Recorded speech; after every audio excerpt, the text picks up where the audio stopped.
And this is at the core of it all. And this is a massive factor in why the world, I believe, has entered into this cycle of decay and growth at the same time. You know, it's often just like with cells, like a lot of cellular growth involves a lot of cellular death. This is how nature works. So we shouldn't be frightened when it's happening on a civilization level. It's like a birthing. Now, the lack of rites of passage and initiation in the youth of Western culture is why men are 9 times more likely to commit suicide than women.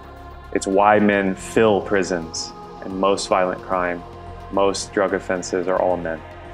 It's also why men are the perpetrators of sexual and emotional and physical violence. It's because when a man isn't initiated, and initiation is something very specific, it's a facilitated ritual where a boy, has a way for his boy personality to die and for his man personality to be born. Welcome to the Power Plant Body Podcast. My name is Taylor, and this show is focused on self-development. I've found in my own life, as well as the lives of my clients that I've worked with, that it's human nature to focus on goals in one area of life, or maybe 2 areas of life if you're lucky, to the detriment of the other areas of your life. For this reason, there's a tool that I use with my clients called the Goal Wheel that is specifically designed to shed light on how you might be preventing yourself from living the fullest life possible. In a nutshell, the Goal Wheel is a circle drawn on a piece of paper that's being divided into 8 quadrants. The 8 quadrants are family and friends, romance, fun and recreation, health and fitness, finances, personal growth and spirituality, career, and physical environment. Basically, you give yourself a score between 1 and 10 for each of these areas of your life, and that allows you to see where you're excelling and putting your attention, but it also shows you the areas of your life that you're currently neglecting. The areas of life that we neglect are often the areas that we need to work on the most, and that's exactly why I started this podcast, to share insights from teachers who are experts in one or more of these areas of the Goal Wheel. Each interview is meant to inspire you to take action in one of those areas so that you can live a more fulfilled and balanced life.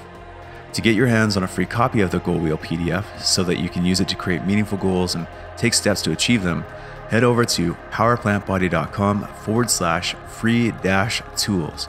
You'll find a bunch of other free tools and resources there as well. Now, a few weeks ago, or actually it was about a month ago, I discovered Kevin Orosz Revolution podcast and instantly binge watched episode after episode. I've shared before that men's work has been a big part of my life for the past 4 years.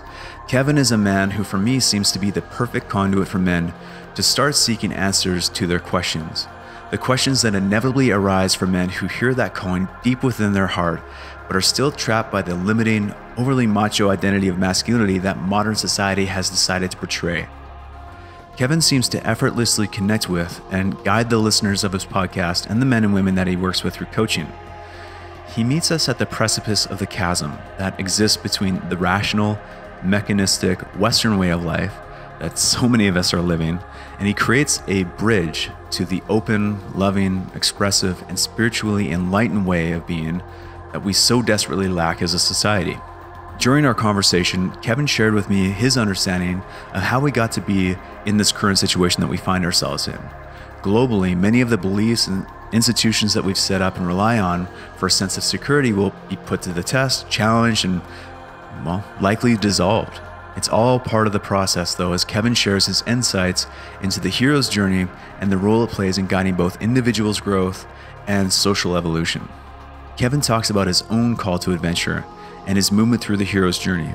He's since returned from that journey and now expresses himself through his new role as a mentor to men and women who have also heard the call to adventure and are ready to cross the threshold.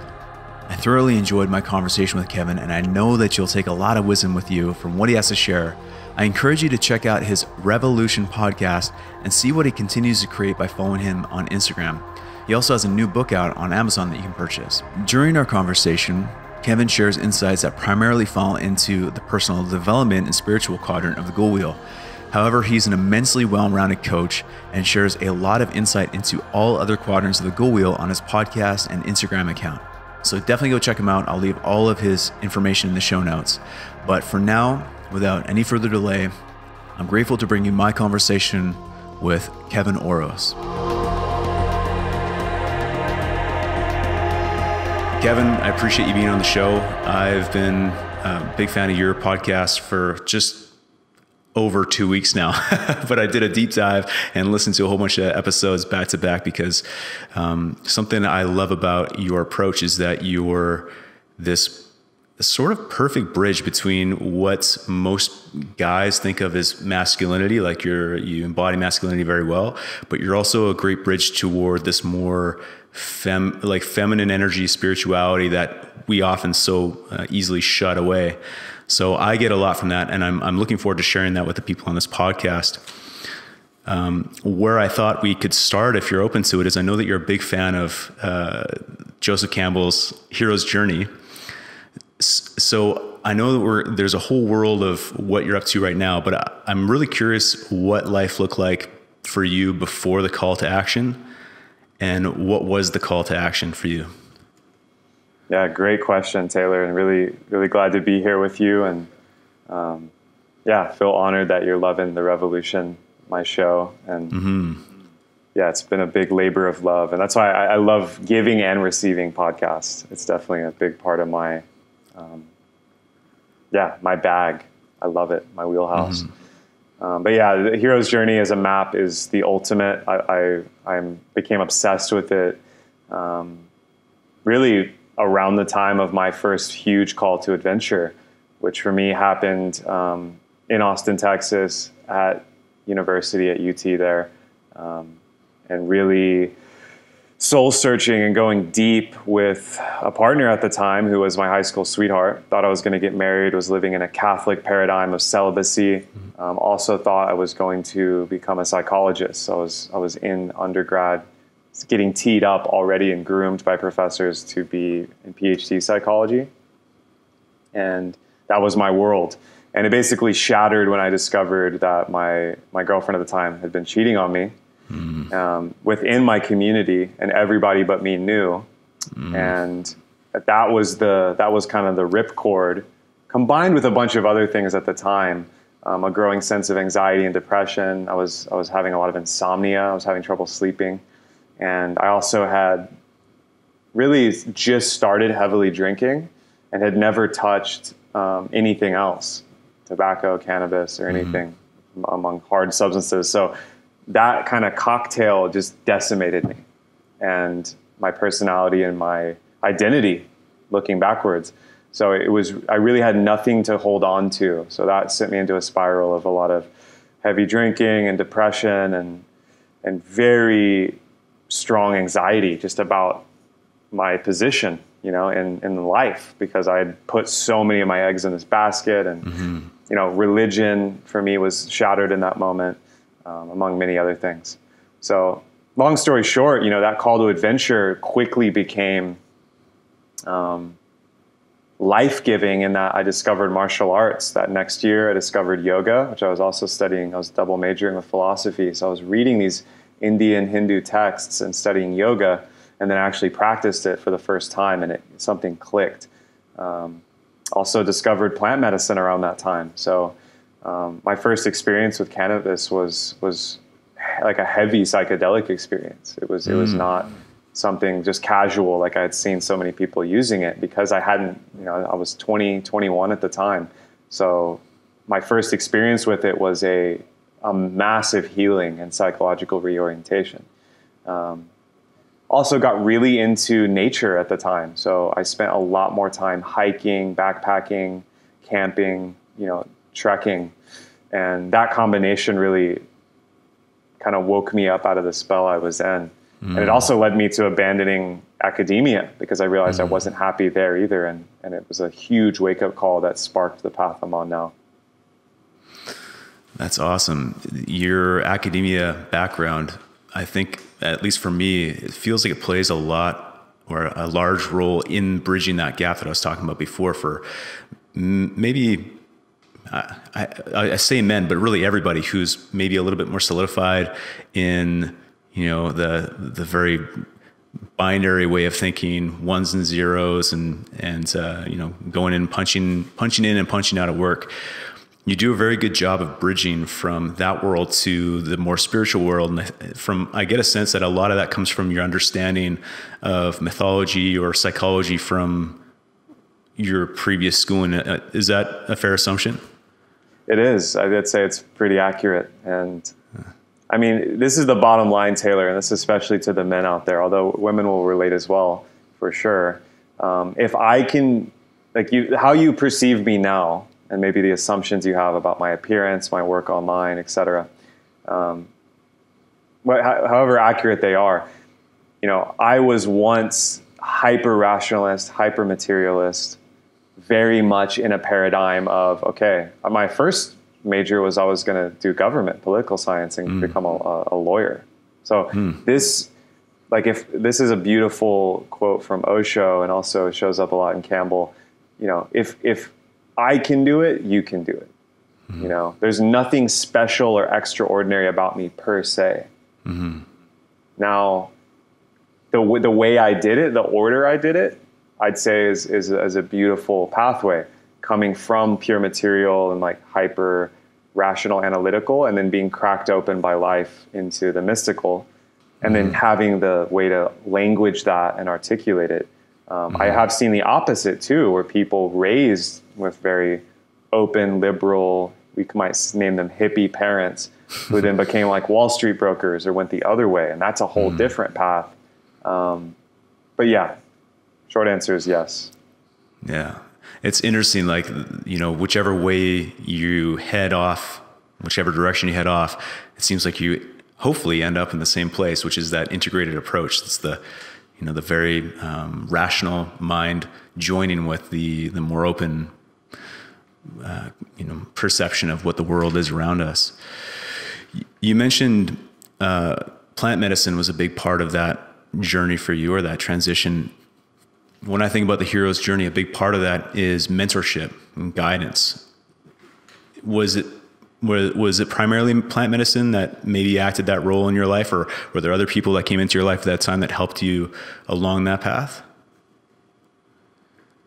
Definitely. I mean, the mentor, I love that you're bringing up mentorship with plant medicine, because my understanding, having now sat with multiple plant teachers, and that's how the indigenous see them, by the way. Like, they see ayahuasca, they see peyote, even El Niños, the mushroom psilocybin, as teachers. They're like master teachers. They're beings. They're not drugs. So plant medicine is something very specific. It's something that grows in the earth and has a long tradition of shamanic use. That being said, I had experiences with things like LSD that were extremely transformative and healing. But again, I would stick with the plants, and this is not medical advice or anything like that. You do have to trust your facilitator or trust yourself at a deep level. But literal mentors and physical mentors, yes. Like, I'm really grateful to my academic mentors, because they supported me no matter what, and they supported me and my choices, even when I chose to leave.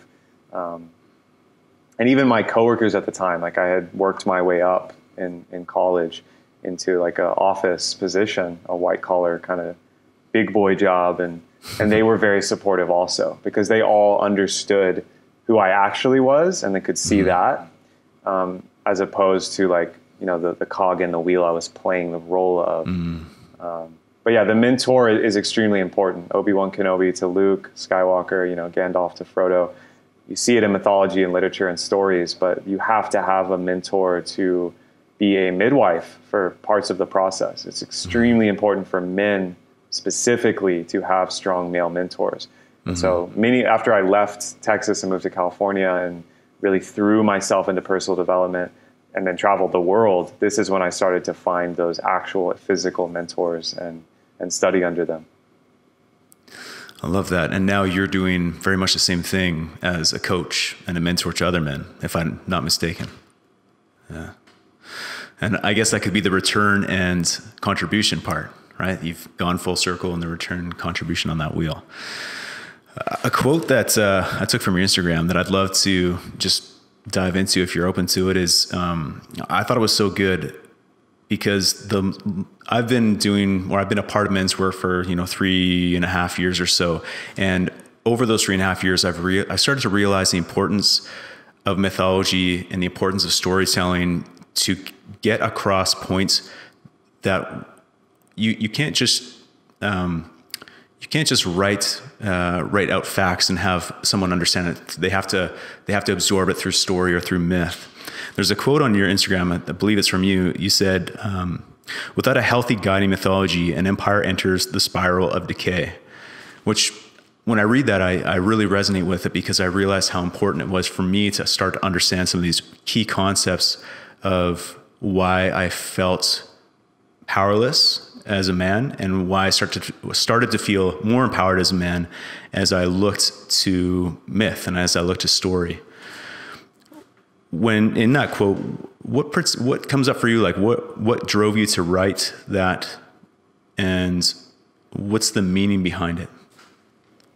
Yeah, I love that you picked that one. I will say that quote is directly inspired by the work of Robert Moore, who is one of the co-authors of King, Warrior, Magician, Lover, among many other things, the archetype of initiation. He, along with Carl Jung and Joseph Campbell, has been my biggest influence and one of the brilliant lights out there for men to read into and study. But he specifically talks about it, and Jung talked about this a lot, watching the rise of Nazi Germany. And that is that a people, a nation, a civilization, this also involves the fall of Rome, which I believe we're living in a fractal or echo of the fall of Rome if you're in America, really the whole Western world. The mythology is it's the meta-narrative in which a civilization is embedded in. And this means something very specific and tactical and grounded. The economy, the religious structures, the political structures, the social mores and norms and values are based in this substrate. Like mythology is a substrate onto which all this other stuff gets built.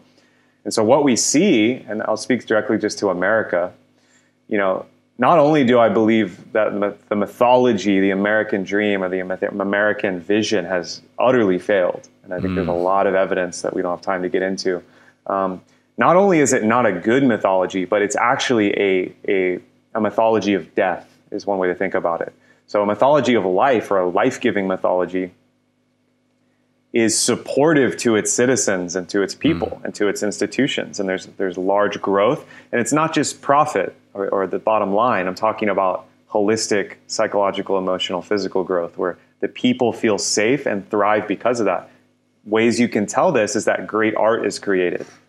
Great cultural vision is created. There's great cohesiveness, and there's an energy almost like a Renaissance or Enlightenment energy. That's a time in Europe where the more positive mythologies emerged from a time of the Dark Ages.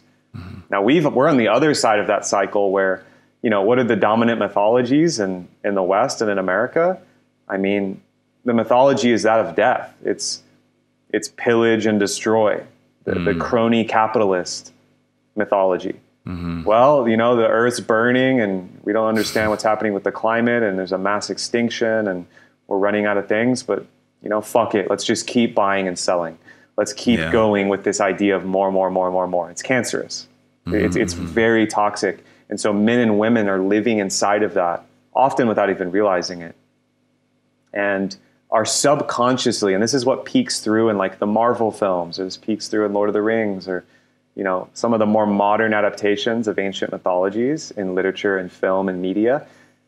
Star Wars is another example, where the artists, the filmmakers, the authors are showing us what the archetypal journey looks like to a healthy mythology. And we're not living through a healthy mythology right now. So we're in a decay part of the cycle, which is nothing wrong with that. This is actually, it's nature is taking her course, but it's important that we identify where we are in the cycle and don't just give lip service to everything's great, everything's awesome. I don't think anybody can honestly say that in 2021. You know what? I've never thought of it until you put it like that. I've never thought of it like that. Like if we take the hero's journey idea, it's easily applicable to an individual, but as a society, as a global, or at least as a North American way of looking at things, you're saying that we're closing in on the abyss, essentially. We're closing in on the bottom end of the circle. When you think about where we are on that journey, then what are some signs of positive movement to crossing to the next stage? Where do you look to for positivity? Because it's easy to, when you're heading towards the abyss part of the story, it's pretty difficult at times, I imagine, to stay positive. Where do you look to for positive reinforcement that there is a chance that we'll make it onto the other side of this thing? Yeah, I mean, it's not something that probably anyone wants to hear, but it's true for what I understand about studying this and undergoing it in my own life. So that's the thing. Mm-hmm. This is all experienced individually. But when it's a society itself doing it, I mean, we're looking at, there's a lot of pressure in the cooker, basically. Mm-hmm. And there's no way through the abyss as a people. I'm born and raised Texas, American. That's where my life has sprung out from. So I can't separate myself from it, even though I have become what I would call a global citizen, and I've traveled well, and I'm grateful for that. I'm grateful to be here in Indonesia and be cared for by the people here and live my life here. But yeah, there's a lot of sacrifice that's going to have to happen. So before any positive values can be created, or we can start to be like, all right, we're slaying the demons, we're slaying the dragons, there's a resurrection, now we can start the upward spiral. A lot of things have to be sacrificed and offered into that abyss fire. And a lot of them are probably going to be very, very painful. Many of them involve political values and the divide and conquer, polarity and trigger cancel culture that we're seeing.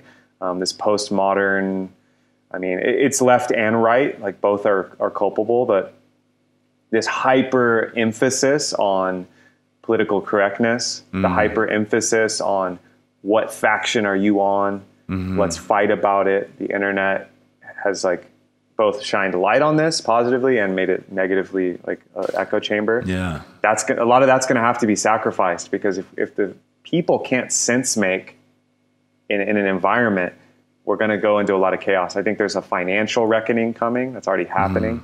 I'm very pro cryptocurrency as a bridge for new financial governance systems. I think what Wall Street's bets just served with their short squeeze to the stock market is an example of the revolution that we're going to see intensify. And ultimately, the small groups of humans that are interested in clean air, soil, water, clean mythology, intentional community, living in harmony with nature, an emphasis on dance, on art, on music, on loving one another, on clear communication. These are the groups and the pods that are going to survive the abyss, much like the mammals survived the extinction of the dinosaurs. We're looking at a metaphysical, mythological dinosaur extinction of our institutions. Which can seem scary. But when I think about that, I was having a conversation just the other day. We were talking about how, the bleakness of the future. Something that I think about regularly enough to kind of keep me positive about things is, if you look to societies, indigenous cultures, they were an integrated part of their surroundings. Animism is a big part of a lot of their spiritual beliefs or their religious beliefs. And it seems like, and you talk a lot about this sort of thing on your podcast, like this idea of being an integral part to a larger whole, rather than a dominating force that just, makes nature bend to its will, which it sounds like that's what's catapulted us towards this abyss. Do you feel like there is, like that, doing that inner work, doing your own, going through your own hero's journey, on the other end of that, where you are, for instance, like you're a more integrated man, you're in touch with your masculine side, you're in touch with your spiritual feminine side. Do you feel like that on an individual level is, if we cumulatively go after that, that's a resolution to this as well? Like it's a more, it's a more apt way of approaching this rather than approaching it as a society. We could approach it as individuals. We, go after our own transformation rather than waiting for someone else to, the government to transform, or, the school system to transform, take it upon ourselves to transform ourselves. Yeah. I mean, the answer is yes, and both, and 100% it has to happen at the individual level, because that's what institutions and societies are composed of, as individuals. So you have to start at your own personal level of reality. And the shadow side of that is that a lot of people are in victimhood or dependence. So they're dependent on institutions to tell them what to do. And this is the whole issue with the pandemic and all of the fallout from that, is that at an individual body level, health level, we're seeing a lot of people that are not in charge of their reality. And that's very concerning to my eyes. That being said, the individual, although I have, as a speaker and thinker and writer, I have lived a very individual path, because that's for my specific makeup, my dharma, if you will, my storytelling, my thinking, that has been necessary. For a lot of people, you're going to be way stronger in a community, and as including myself. So small communities, small tribes, whether this is startup culture or business, or whether this is working the land together, raising children together, or if this is just a place to communicate and relate to each other and support each other through the initiation and through the hero's journey that we're all individually on, and now collectively we're entering a new phase. So the idea that institutions and political leaders and corporations will do any of it for you is a grave mistake. That being said, technologically, since the Renaissance, since the Enlightenment in Europe, technologically, since the invention of the printing press, really, we're on a cascading, accelerating timeline of vast information, both warfare and enlightenment. So there's both sides, and that's the part where the massive technological structures that capitalism has enabled, I think, is a positive thing, which has given us these devices and the beautiful ability to use the internet and be globally connected 24 hours a day. So that's going to increase things like artificial intelligence, things like augmented and virtual reality, things like cryptocurrency, things like free energy devices, different ways to look at energy to power our transportation and our logistics and our power grids. These are all things we're going to have to face, and they will come from the institution level, because they have the ways and means to create that. So it's a both and, really a both and helix of weaving these things together. Yeah, it's an interesting future ahead of us for sure. You mentioned a couple times there's like this duality of safety and casting stones. Like, there's the society that we find ourselves in today, right? People are casting stones at each other, but also we're trying to find the safest space possible, collectively. Something that I've felt is that masculinity is taken on a pretty negative mask as of recent, right? Like the last 5-10 years, masculinity is looked at as, toxic masculinity is probably the easiest way to put it. When you think about masculinity and when you think about the current state of affairs, how would you define masculinity in its purest form, in the positive way?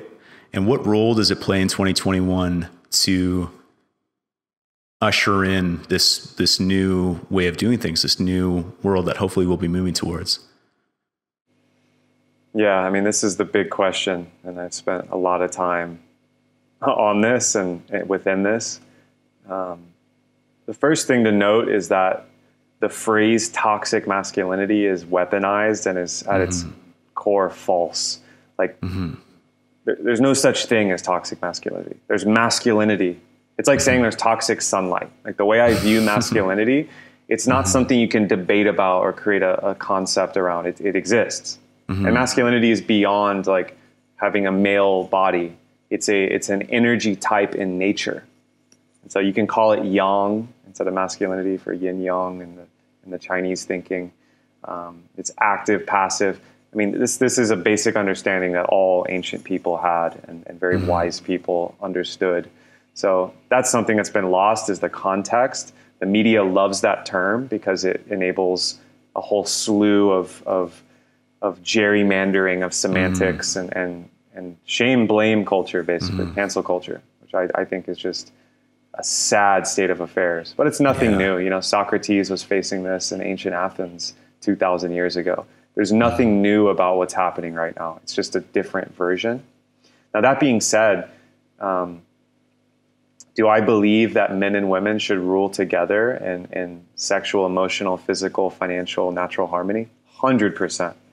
Do I also believe that strong men, strong male leaders are the key to a healthy civilization? 100%.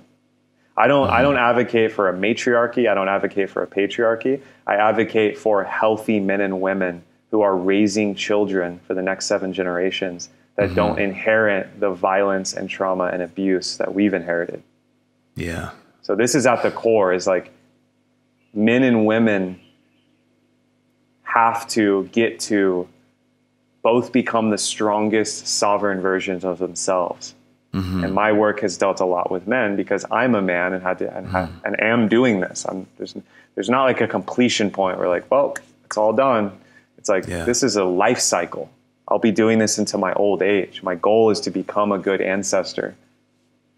That's a goal as a man, to tell the stories, to live the life, to be the example, to embody the healthy parts of masculinity: leadership, assertion, protection, providence, the healthy use of violence. So the healthy use of violence in my mind is to protect and provide. You know, whether you're talking about hunting, whether you're talking about, you know, defense of people that can't defend themselves, like children, the elderly, the sick, women, you know, and of course women can defend themselves, but you know, I'm not advocating that we just return to indigenous, you know, loincloth village culture, but I'm also not excited about the transhuman blurring the lines. There's like 30 different genders. I think that is a very toxic landscape for healthy men to arise within. And so again, if you're depending on institutions or the New York Times or a column in the Washington Post to define masculinity for you, I got news for you. You're up shit creek without a paddle. They're not going to do it for you.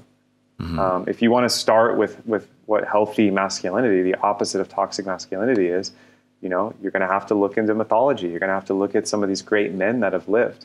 You know, Robert Moore and his work is a great place to start. Reading Iron John is a great place to start. If you're more on the sexual, relational side, David Data is a great place to start.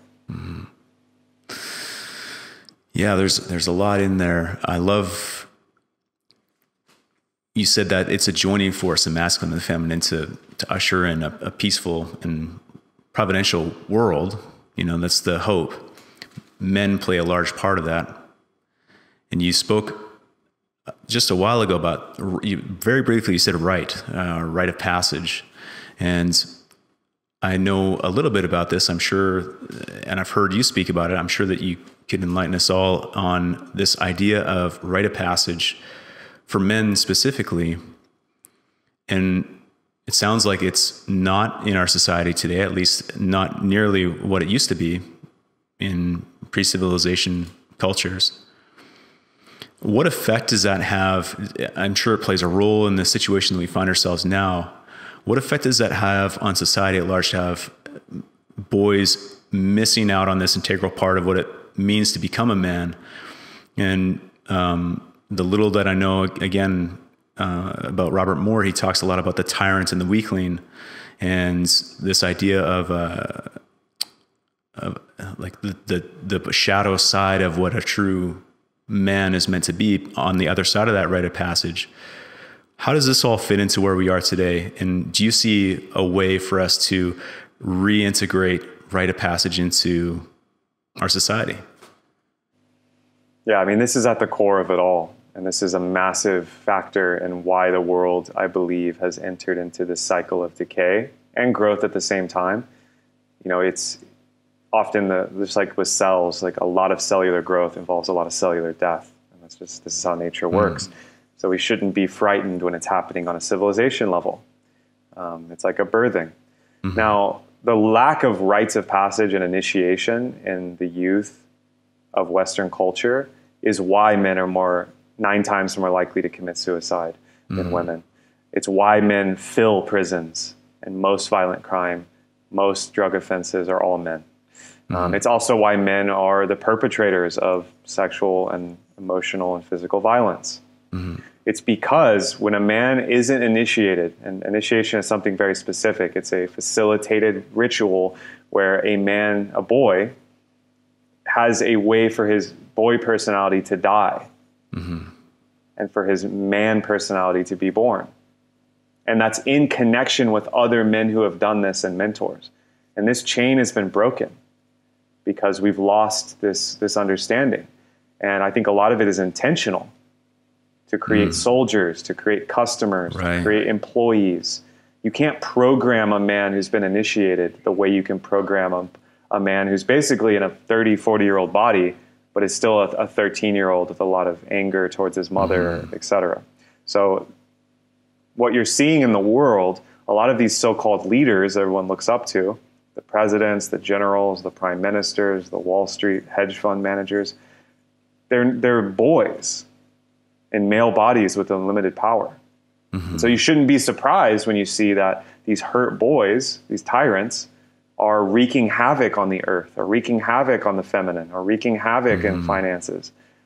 It's very simple. They haven't understood, because of the male ego structure, which is a beautiful thing. It's super powerful.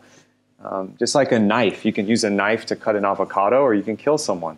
The male aggression and the male body and the male mind evolved as a force. It's an aggressive, assertive force. You can use that to train and become a beautiful mentor and leader in a community, to hold space for others, to protect, to provide, to problem solve, to create beautiful technology, tools, art, etc. Or you can use it to make war, and you can use it to dominate and subjugate. So this is where the initiation comes in. It teaches the man, teaches the boy the proper use of his power. And that is for the community. It's for God or goddess, whatever you want to call it, the divine. It's to understand your place as a warrior, as a king, as a magician, as a lover. And in there is another hero's journey. The boy called to adventure, crossing the threshold, whatever rite of passage that ends up being, and then returning and contribution. And I think that it sounds like that's the thing that we're missing. Well, that's the big thing that we're missing from that journey not being there, is this fully functioning man, and the gifts that he has to offer aren't coming back to offer them.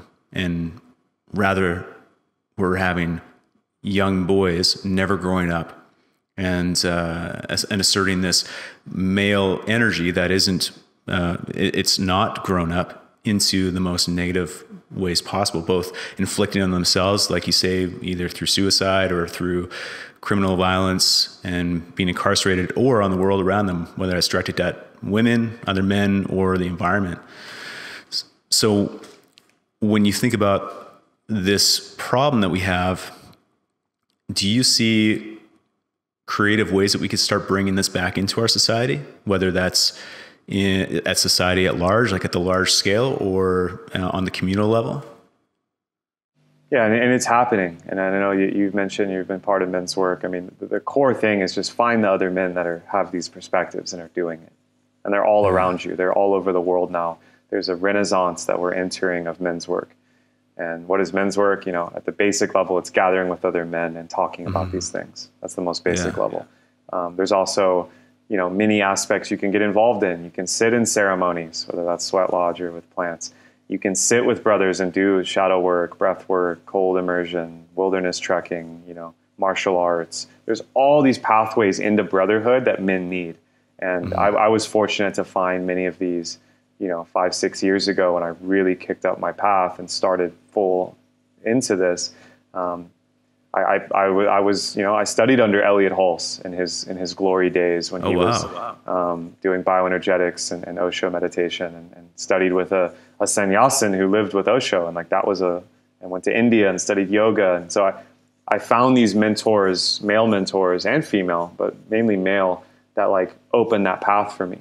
And then I also was blessed to have worked with Sacred Sons and been parts of their men's retreats that are based on initiation and brotherhood. So that's the first step, is that we got to normalize this stuff. We got to normalize men's health. Not only that, we got to make it cool, Yeah. This is where in the 80s, in the mythopoetic movement, and, there's a lot of men that have been doing this for a long time, really since the human potential movement. In the 1950s and 60s, a lot of men saw the need for this. Women took the torch and ran with it. So the female empowerment movement has just blown up, which is beautiful. And now the male movement gets to do the same. And the male movement, I think, is facing a lot of this shame and this stigma around masculine energy because of the damage it's caused. And, whoever needs to hear this, like, if you are in integrity and you're doing your work, you're healing, you're working on yourself, you're getting powered up, like, you have to surround yourself with other men that have that perspective. If people are shaming you, blaming you, guilt tripping you, attacking you in these ways, and you know that it's like you're confused because you're doing what you know is right, you got to cut those people. You have to tune that out. That's the demon of culture trying to stop you from powering up, because what actually is happening on this planet is that we're going through an evolutionary growth leap. It's a quantum leap. To do that and to survive that as a people, and you as your family, your partners, your colleagues, you have to do that inside yourself. So a lot of men, it's deconditioning and unlearning. We actually don't need to learn that much, Yeah. Sit around the fire, be with other men. Maybe there's physicality, whether you're training together, sparring. Maybe there's a ritual of prayer. You know all this stuff. It's in your bones. It's in your DNA. Your body knows exactly what to do. Your ancestors have been doing it for millennia. What is the hard part for many men is unplugging porn culture, rap culture, Wall Street culture, how your father taught you, how his father taught him. They've all been programmed by these forces to be just the machismo and the action figure hero model of masculinity, or the beta male, I use these words lightly, but the collapsed kind of weak man that's in sitcoms on TV. You have to get rid of these toxic images of masculinity. Yeah, that's it's a thin veneer of what it means to be a man. And I remember seeing, it was a meme a while ago talking about how, girls grow up with Barbie. But if you look at, I at least grew up with He-Man, and, that was the model of masculinity that I had to look forward to. And then you get out on the other side of this thing when you're in your 20s. I remember, being 23, 24 and feeling like this void, in myself. Like I was being called and I was being drawn, but I didn't know what to, and it would be so much longer before I found out that was, like you said, it's in your bones, it's in your DNA, your ancestors and their ancestors and their ancestors have been doing this since humans have been around. And it's getting rid of those mindsets, getting rid of those cookie cutter ideas of what it's meant to be a man, and opening yourself up to new possibilities, especially in 2021, of what masculinity means and what it means to be a man.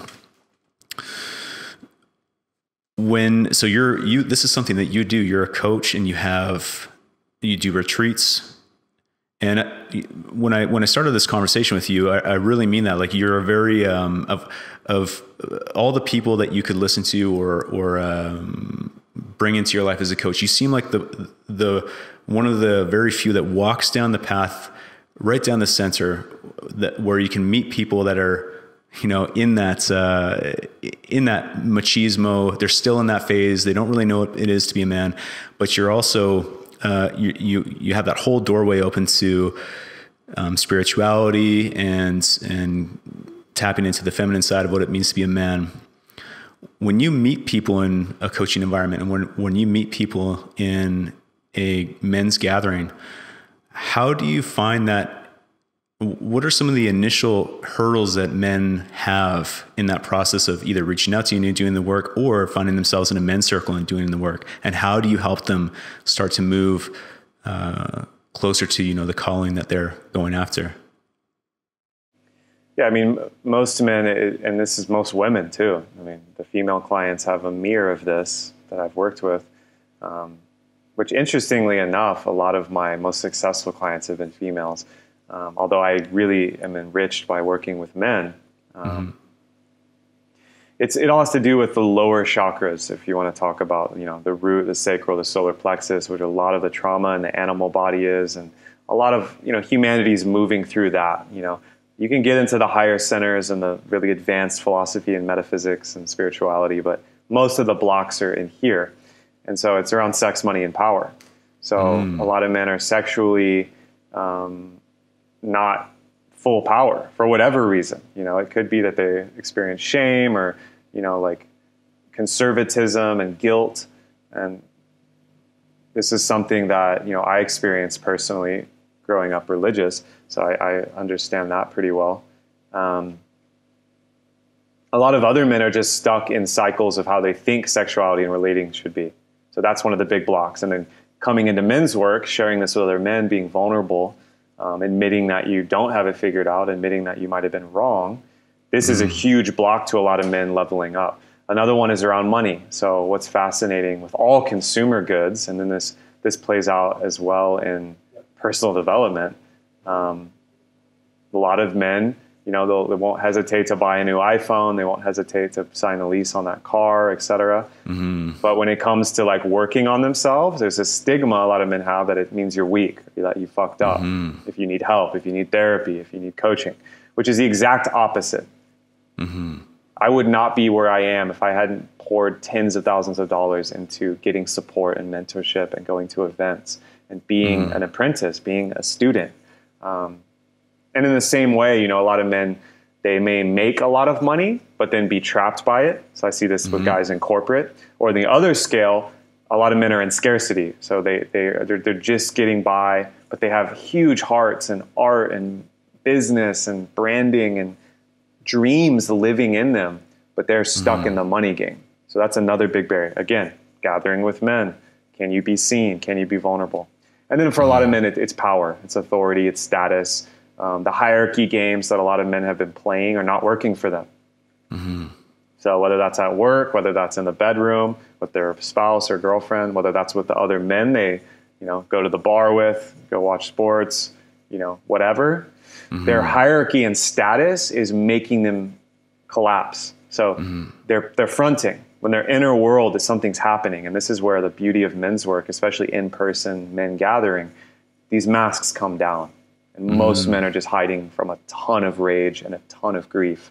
And so that has to be released, that has to be seen. And then, and only then, with the support of other men, then you start to power up. You start to realize, holy shit, I'm not living the way I want to live. I'm not speaking what I want to speak. I'm not in integrity. Admitting you're out of integrity is the first step for a lot of men. And it's as simple as coming back in. But it's not easy. It's very simple, but it's not easy for many men. And how would you define that? Not in an exact way, like this is how you live out of integrity, but what does it mean to live out of integrity for a man? I mean, there's two buzzwords here that are slightly different, and what I mean by integrity in this case is actually closer to the connotation of congruence. So being congruent means that you are acting upon and speaking into and living, embodying it, not just thinking or talking about what you actually desire and will. It's about willpower and desire. And it's coming from a deeper place than this is what mom and dad want, or this is what my religion said, or this is what the so it's to actualize that is the hardest thing to do for all human beings, because culture and so many things are layered on top. So to be in integrity is, man, it's like, this relationship is ruining me. I hate my job and it's making me mentally ill. I can't live like this anymore. I can't keep up this addiction, this diet, this lifestyle, etc. But then if you keep doing it while paying lip service to it, you're out of integrity. You're not living congruent. So a lot of men have these areas of their life. Now, does it mean that, like for me personally, I took a very extreme path. I left relationships. I literally sold everything I owned. I just backpacked the world. I spent my last dollar going into these experiences. I went very extreme. That's how I had to learn. A lot of men, especially if you have a family, especially if you're a business owner, especially if you're dug in your village and you're in your community, you don't need to burn everything down, but you have to burn down these structures inside yourself. Yeah. And so for a lot of men, that's what it takes to come back into congruence with what they actually desire. Yeah. That reminds me a lot about the men's group that I've been lucky enough to be a part of, and how all the different circumstances that we found ourselves in, as individuals. But the thing that was so interesting about it, and you said we pull the masks off, is once those masks come off, you start to see that the circumstances are different for each man, but the feelings and the end result for who they are is all the same. Like, we're all going through the same, very similar things. They're just manifesting in different ways for every man. And for me, at least, that sense of power that you get from being around a lot of men who are going through their own shit is that sense of, I'm not alone. I have others around me to go through this with me, and they have me as well. It's this reciprocity between you and the other men in the group. 100%. That's a core thing of brotherhood, is that male reciprocity and male empathy, and the brotherhood that is healing, not competitive, not a dick swinging contest or a financial or sexual game where it's like, who can, it's a zero-sum game, winner takes all, let's compete. The old models of that are not serving men. They feel isolated, they feel alone. Real brotherhood that's at a vulnerable level is the medicine that a lot of men are missing. Yeah, I couldn't agree more. And it's something that 2021 has been, even 2020 and 2021 has been quite challenging for a lot of men who didn't have men's groups, let alone people who do have men's groups.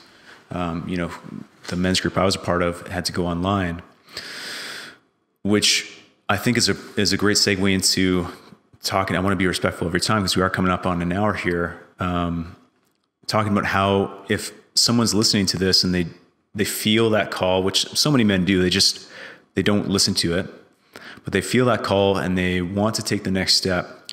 You offer a few different options for people, right? Like, you're a coach, one-on-one coach. You also offer in-person gatherings and group gatherings online. Am I getting that right? Yeah.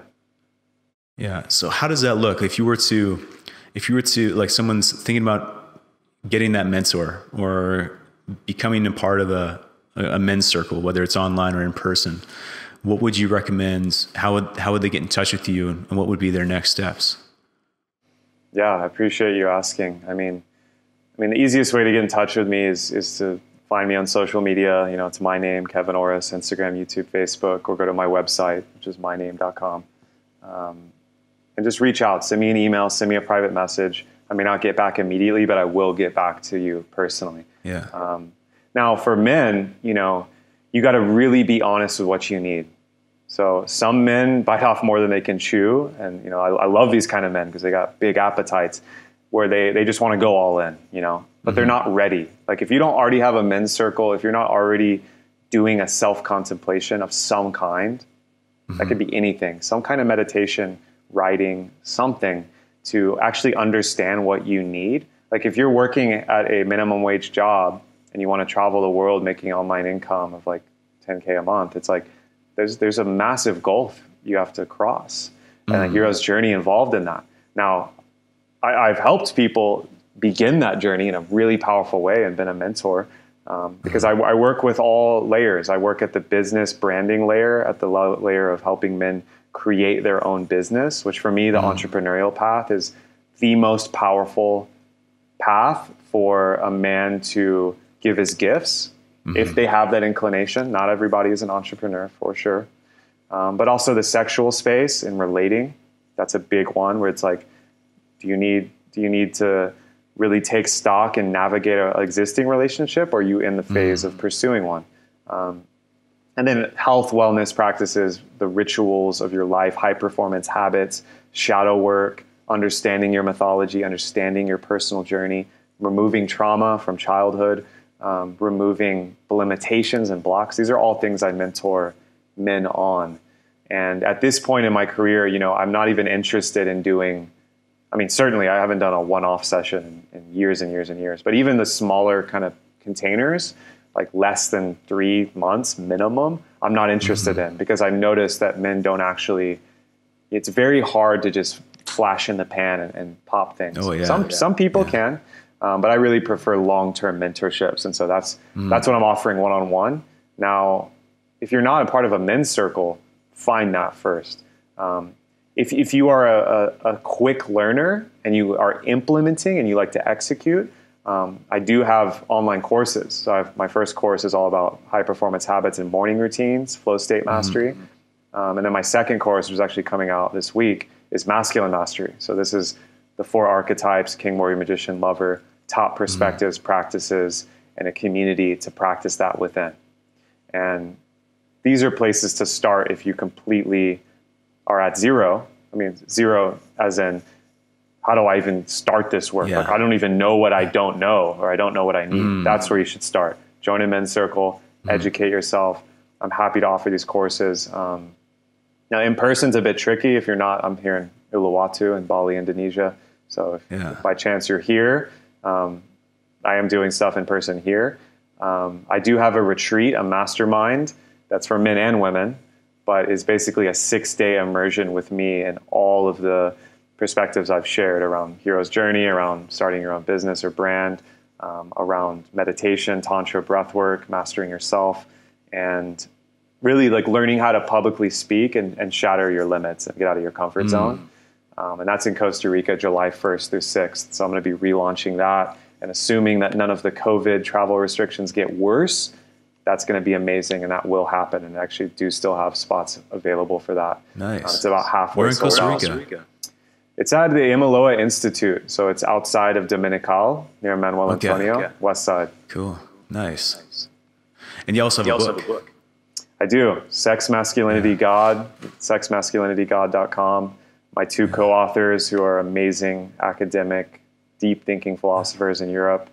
That book is 10 chapters of conversation style. So it's all 3 of us having a trialogue around the biggest topics that we've touched on: masculine identity, masculine movement, sexuality, love, death, monogamy, egalitarian societies, transhumanism. That book is a very beautiful and light romp through very heavy topics, and that's available on Amazon. Love it. Well, I appreciate your time. There is one last question I'd like to ask you, and usually the way I frame it is you're on Instagram. People know you mostly through social media, although you have a great podcast that people can start to understand you at a deeper level. But quite often with Instagram or any social media, the star of that account tends to get misunderstood, or it's easy to misunderstand that person. So normally what I ask is, how are you misunderstood, and what do you wish more people knew about you? But there's actually a quote on your Instagram that I think might answer those questions and more anyways, which is the most powerful question one can ask is, who am I? So that's a deep question. I don't expect you to answer that at length in any capacity, but who is Kevin? I love where you're going, Taylor. This is at the core of everything. In this moment, as soon as you said it, I see a starry-eyed, young poet, philosopher, warrior.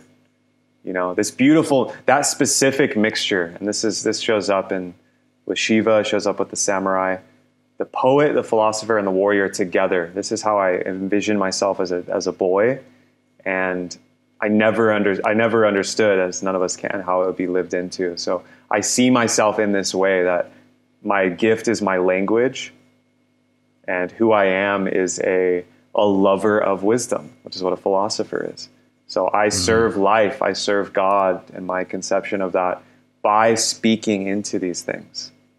And so that's why I do what I do, is because I love it. It's actually not to become right or to, it's not about outcome for me. It's almost performance art. And that's why I love doing what I'm doing.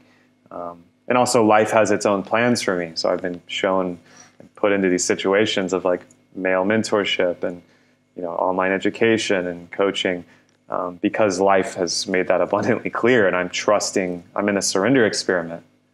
But I'm happiest when I'm in nature, drinking tea, reading great men, having deep conversations, speaking into poetry, speaking into a philosophical rap.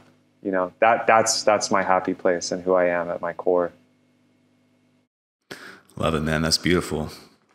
Well, Kevin, I appreciate you taking your time out of your day. And it's actually, now that I think about it, we didn't get a chance to get around to numerology or the number 13, but I think it's hour 13 over where you are right now. And it is. I was born on the 13th also. So Yeah. I would have loved to have got into that with you, but I want to be respectful of your time. And maybe on the next one, I sure appreciate you taking your time out of your day, Kevin. And one last thing is I'll put all of those links in the show notes for this episode. And anybody who wants to reach out to you can click on those to get over to your website or over to your coaching calendar.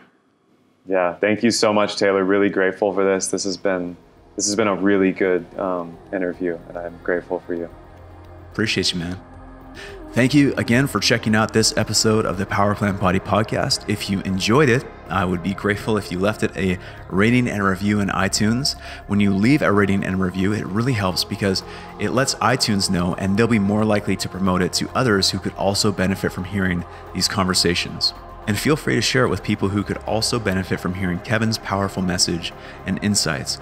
You can learn more about Kevin and his coaching by following him on Instagram at Kev_Oroszlan. I'm going to spell that for you. It's at KEV_OROSZ, or Z if you're in America, LAN.